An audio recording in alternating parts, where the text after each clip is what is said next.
नमस्कार मेरे प्यारे साथियों, आप सभी का बहुत बहुत स्वागत है आज के इस मोटिवेशनल वीडियो सेशन में। और आज का टॉपिक है कि कर्तव्य पथ पर दृढ़ रहने वाले को अवश्य ही सफलता मिलती है। बहुत अच्छा टॉपिक है। इस विषय पर हम परिचर्चा करेंगे। पक्ष और विपक्ष सभी बिंदुओं पर डिस्कशन होगा। तो सबसे पहले ये जानने की कोशिश करते हैं कि कर्तव्य पथ होता क्या है और सच्ची सफलता किसे कहते हैं। इस टॉपिक की शुरुआत एक संस्कृत की सूक्ति से मैं करना चाहूँगा। कर्तव्येन कर्ताभिरक्षते। जो अपने कर्तव्यों का निर्वहन अच्छे से करते हैं, उनका कर्म ही उनकी रक्षा करता है।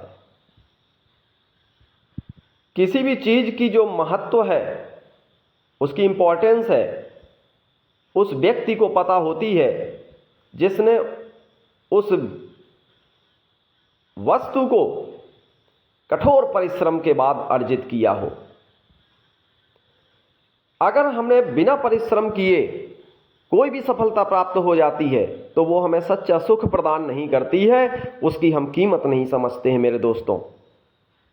अगर सच्ची कीमत वही व्यक्ति जान सकता है जिसने अथक परिश्रम किया हो, उसको प्राप्त करने में एड़ी चोटी का जोर लगा दिया हो, बहुत दुखों से विकट परिस्थितियों में रह करके भी अपनी सफलता पाने के लिए सदैव विचलित रहा हो, ऐसे व्यक्ति को ही कठोर परिश्रम की परिभाषा सही मायने में पता होती है। और सच्ची सफलता क्या कहलाती है, ये उसी व्यक्ति को पता होती है जो कठोर परिश्रम करता है।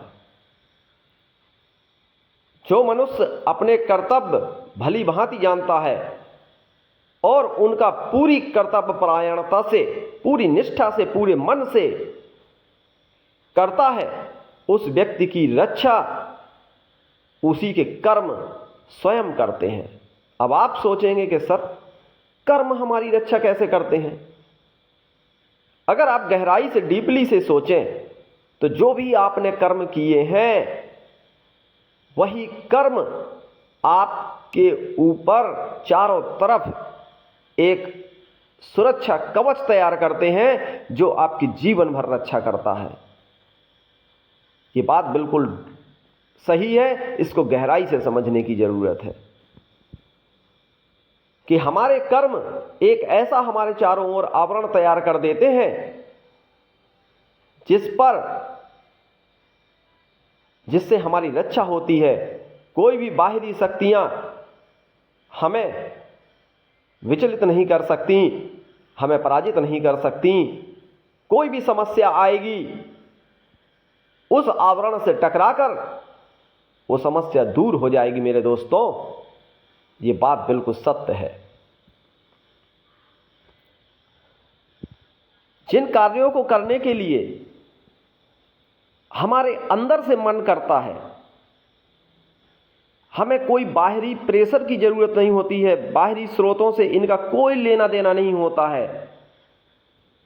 केवल आंतरिक मन जो आपका कहेगा और उस कार्य को यदि आप करते हो तो वही आपका कर्तव्य कहलाता है।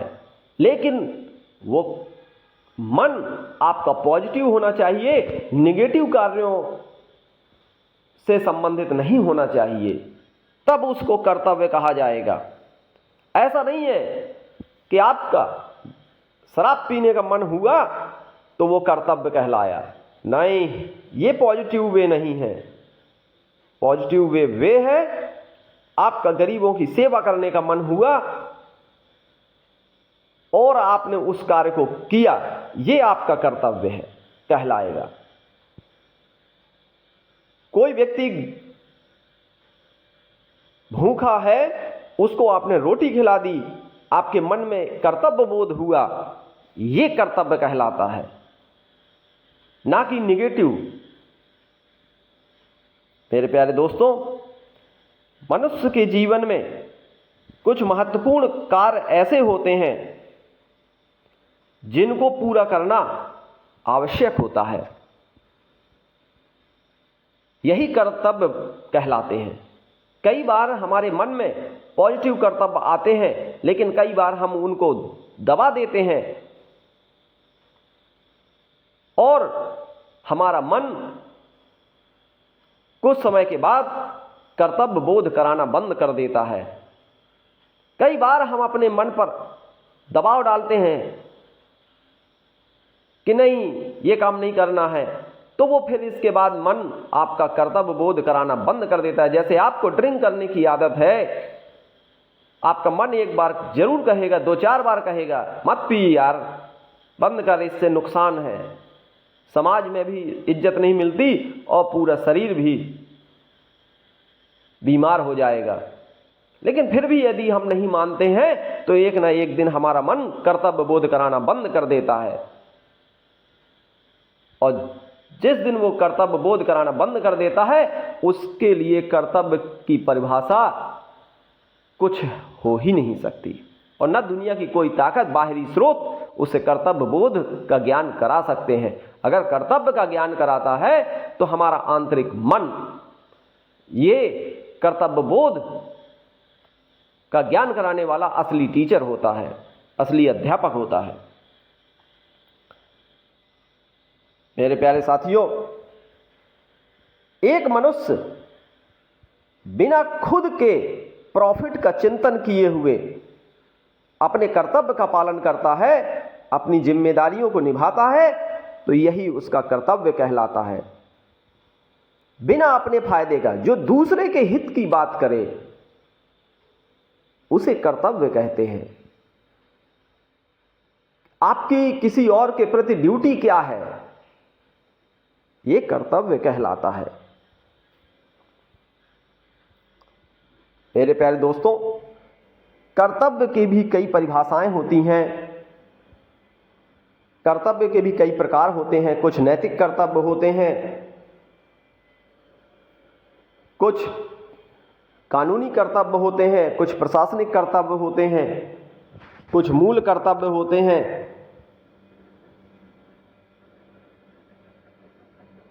और एक भारत के नागरिक का अपने देश के प्रति क्या कर्तव्य है, क्या आपने कभी ये सोचने की कोशिश की है?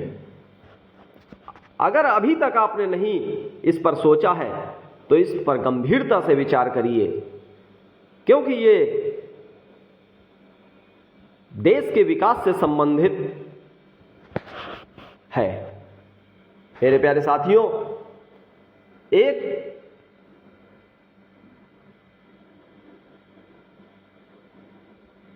व्यक्ति है, एक बालक है जो गरीबी में पैदा होता है, बहुत विकट परिस्थितियों में जीता है, परंतु उसके मन में देश के लिए कुछ करने की तीव्र इच्छा रहती है। वह हर समय यह सोचता रहता है कि कैसे मैं देश के लिए कुछ कर जाऊं। वह लगन से पढ़ाई करता है, मेहनत करता है, कठिन परिस्थितियों से जूझता है, और विकट परिस्थितियों में रहने के बावजूद भी हार नहीं मानता और अथक कठोर परिश्रम जारी रखता है। आगे चल करके यह व्यक्ति जिनकी मैं चर्चा कर रहा हूं, वह व्यक्ति मशहूर वैज्ञानिक मिसाइल मैन बन जाते हैं। यह बच्चा, यह बालक जो आगे चल करके राष्ट्र का नाम गौरवान्वित करता है, उन बालक का नाम APJ अब्दुल कलाम होता है, जिन्हें भारत ही नहीं विदेशों में भी सम्मान दिया जाता है। वह अपने देश को छोड़ करके कहीं दूसरे देश में नहीं गए। उन्होंने अपने ज्ञान का उपयोग अपने देश के लिए किया। यह सच्चे नागरिक का कर्तव्य होता है मेरे दोस्तों। ये नहीं कि आपने यहां पले बढ़े, यहां की धरती का पानी पिया, अन्न खाया और अपने कुछ स्वार्थ के कारण, अधिक लोभ के कारण, अधिक पैसे के कारण आप अपने देश को ही छोड़कर चले गए दूसरे देश और विदेशों में जाकर के सेवाएं देने लगे। ये देश सेवा, सच्ची देश सेवा नहीं है मेरे दोस्तों। ये नागरिक का, भारत के नागरिक का देश के लिए ये कर्तव्य नहीं हो सकता। अगर देश के लिए कर्तव्य निभाया है तो वो महान वैज्ञानिक missile man APJ Abdul Kalam जी ने निभाया है, जिन्होंने कुछ स्वार्थ के कारण अपने देश को नहीं छोड़ा, वरना वो चाहते तो विदेशों में भी जाकर के सेवाएं दे सकते थे, क्योंकि उनके पास ज्ञान की कमी नहीं थी। यह कहलाता है नागरिक का अपने देश के प्रति कर्तव्य। मेरे प्यारे दोस्तों, अपने देश के प्रति ईमानदार रहें और जो कुछ करें अपने देश के लिए करें। आप जीवन में कितनी भी ऊंचाइयां क्यों ना छू लें, लेकिन अपने देश के प्रति आपको प्रेम भाव आपके अंदर अवश्य होना चाहिए और गर्व होना चाहिए कि मैं जिस देश के लिए पैदा हुआ हूं उस देश के लिए मरने की भी बात आए तो मैं मरने के लिए तैयार रहूं। धन के लालच के कारण आपको अपने कर्तव्य को नहीं भूलना चाहिए मेरे दोस्तों, क्योंकि ये डिस्ट्रैक्शन का कारण होती हैं। ये आपको विचलित करेंगे। ये धन, मोह, माया, ये सब कुछ विचलित करने आपके रास्ते में आएंगे, लेकिन आपको विचलित नहीं होना है। एक नागरिक की क्या जिम्मेदारी है, क्या कर्तव्य है अपने देश के लिए, अपने कंट्री के लिए, उसको आपको निभाना चाहिए। मेरे प्यारे दोस्तों, प्रशासन के भी कुछ कर्तव्य होते हैं, जैसे शिक्षा व्यवस्था को बढ़ावा देना, स्वास्थ्य सुविधाओं पर विशेष ध्यान देना, ये प्रशासन के कर्तव्य हैं। गरीबी को मिटाना, लोगों की सेवा करना, ये प्रशासनिक कर्तव्य कहलाते हैं। जो हमारे देश का प्रशासन है वो इन कर्तव्यों को पूरी तरह से लागू करने की कोशिश करता है कि हमारे देश से गरीबी को मिटाया जा सके। शिक्षा व्यवस्था, स्वास्थ्य सुविधाओं, कानूनी व्यवस्था और मेरे प्यारे दोस्तों, हमारी भारतीय संस्कृति में भी कर्म प्रधान, हमारी भारतीय संस्कृति को भी कर्म प्रधान संस्कृति कहा जाता है। कर्तव्य के पथ पर हमेशा सदैव मनुष्य को अग्रसर रहना चाहिए। हमारे जीवन में, हमारे इतिहास में कई लोगों ने अपने जीवन में कर्तव्य और सत्यनिष्ठता से कार्य किया है, जिनमें सबसे पहला नाम आता है महात्मा गांधी का, जिन्होंने देश की रक्षा और देश को आजादी दिलाने के लिए अपने कर्तव्यों का पालन सदैव किया। कर्तव्य परायणता में भगत सिंह जी के बलिदान को और सुभाष चंद्र बोस के बलिदान को कोई भूल नहीं सकता। ये कर्तव्य परायण व्यक्तियों के उदाहरण हैं मेरे दोस्तों, जिन्होंने इतनी कम आयु में, भगत सिंह जैसे देशभक्तों ने कम आयु में भी देश के लिए अपने जीवन को बलिदान कर दिया। ये कर्तव्य परायणता नहीं तो और क्या है। महाराणा प्रताप को देख लीजिए, उन्होंने अनेक कष्टों को सहन किया, लेकिन मुगलों के सामने कभी नतमस्तक नहीं हुए। भारत में ऐसे अनेक महापुरुष हुए जिन्होंने कर्तव्य पालन के लिए परेशानियों को झेलते गए, लेकिन कभी उन्होंने विरोधियों के सामने अपने आप को झुकने नहीं दिया और वीर गति को कबूल किया। मेरे प्यारे दोस्तों, कर्तव्य परायणता का भगवत गीता में एक श्लोक है, कर्मण्येवाधिकारस्ते मा फलेषु कदाचन। कर्म करने में ही तुम्हारा अधिकार है मेरे दोस्तों, फलों में नहीं। फल प्राप्ति में तुम्हारा अधिकार नहीं है। तो केवल कर्म किए जा, फल की इच्छा मत कर। हमेशा आपको सदैव ये याद रखना है, आप ये ना सोचें कि हमें क्या मिला है। आप ये सोचें कि हमने अपने देश के लिए क्या किया है अर्पण। आपने क्या अपने देश के लिए अर्पण किया है?